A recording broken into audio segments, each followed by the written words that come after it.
തെരഞ്ഞെടുപ്പിന് മണിക്കൂറുകൾ മാത്രം ബാക്കി നിൽക്കെ വോട്ട് ചെയ്യാൻ സംസ്ഥാനത്തിന്റെ വിവിധ ഭാഗങ്ങളിൽ നിന്നും ആളുകൾ എത്തിത്തുടങ്ങി.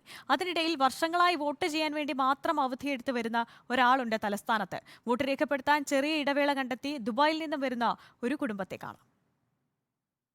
തിരുവനന്തപുരം വർക്കല സ്വദേശി ബിജുവേട്ടന് തെരഞ്ഞെടുപ്പുകളെന്നും ആവേശമാണ്. പ്രവാസ ലോകത്തിലായിരുന്നിട്ട് പോലും ചെറുതും വലുതുമായ എല്ലാ തെരഞ്ഞെടുപ്പുകളിലും അദ്ദേഹം മുടങ്ങാതെ നാട്ടിലെത്തും. കഴിഞ്ഞ 20 വർഷത്തോളമായി കുടുംബസമേതം ദുബായിലാണ്. ജോലി തിരക്കിൽ നിന്നും അല്പം ഇടവേള കണ്ടെത്തിയാണ് വോട്ട് ചെയ്യാൻ മാത്രം നാട്ടിലെത്തുന്നത്. തുടർന്ന് വിവിധ മണ്ഡലങ്ങളിലായി രാഷ്ട്രീയ ട്രെൻഡ് അറിയാനുള്ള ദീർഘയാത്ര.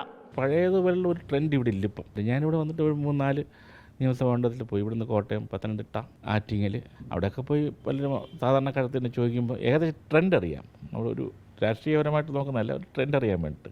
പൊതുപ്രവർത്തനം ഇപ്പോഴും മുറുകെ പിടിക്കുന്ന വ്യക്തി വർഷങ്ങൾക്ക് മുമ്പത്തെ തെരഞ്ഞെടുപ്പുകളും കൊട്ടിക്കലാശവും ഇപ്പോഴും ഓർത്തെടുക്കുന്നു. ഇലക്ഷന് തലേ ദിവസമുള്ള കൊട്ടിക്കലാശമൊക്കെ കാണാൻ ഇപ്പോഴും അതേ ആവേശം തന്നെയാണ്. അടുത്ത് തന്നെ പ്യൂർക്കട അവിടെ തന്നെയുണ്ട്. എല്ലാ പാർട്ടിക്കാരും വളരെ ആവേശകരമായിട്ട് പക്ഷെ സമാധാനപരമായിട്ടാണ്.